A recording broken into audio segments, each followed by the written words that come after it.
Hi, this is the African Time. The name is Vadashi. Let's discuss this. Well, to my South Africans, well, see this first. So, China wants to increase its imports of South African agricultural products.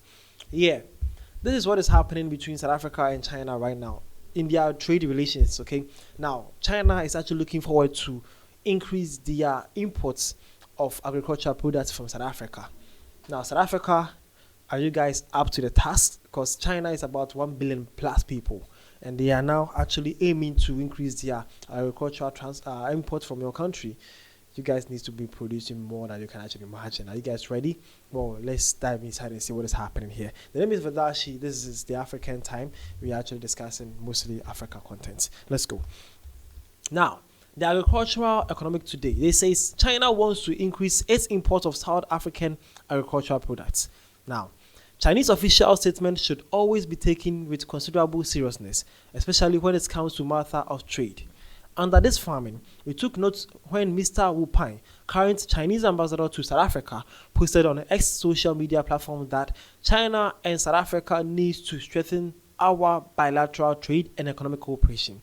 The Chinese government welcomes more African cultural and industrial products to enter huge Chinese markets. Okay, now, China has profound importance in global agriculture in 2023. China was a leading importer, accounting for 11% of global agricultural imports, with imports valued at 218 billion US dollars. The leading suppliers of farm products to China are Brazil, the US, Thailand, Australia, New Zealand, Indonesia, Canada, Vietnam, France, Russia, Argentina, Chile, Ukraine, and the Netherlands and Malaysia.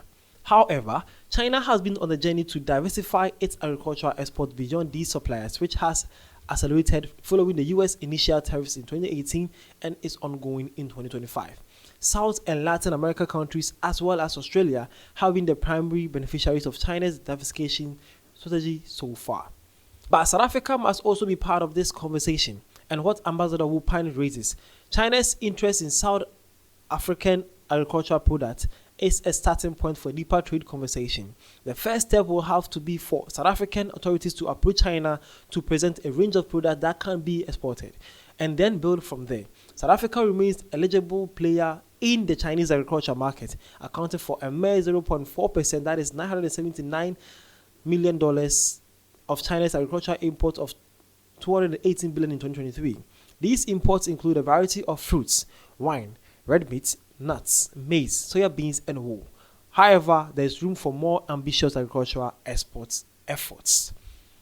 Okay, so have you guys actually noticed what is happening here? Yeah, that is what is happening with China's strategic ways of actually beating the US tariffs and also getting to open their trade with the world at large. Now, China actually agricultural imports from around the world actually is around 218 billion US dollars, and it said that South Africa accounted for $929 million in the year 2024 due to the supplies of some of the basic products here: fruits, wine, red meats, nuts, maize, soya beans, and wool. These are the things that South African exports to China. Okay, and the China is actually considering looking forward to increase their range of imports of agricultural products from South Africa to China. South Africa, the question still holds: are you guys ready to feed 1.4 billion people? Are you guys ready? Let's see.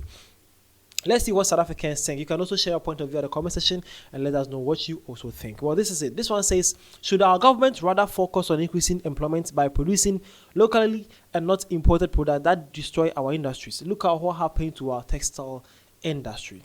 That is an African here, South African. He is saying that the government should actually look forward to enhancing the locally made products or factories in South Africa rather than importing more of imported goods to actually collapse the South African companies. That is it.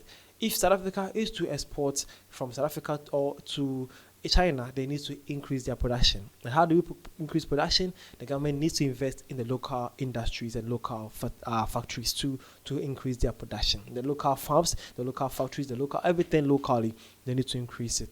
Okay, so South Africans, the government, the good people of South Africa, it's up to you guys to decide. Let me know in the comment section. The name is Vadashi. Thank you for your time.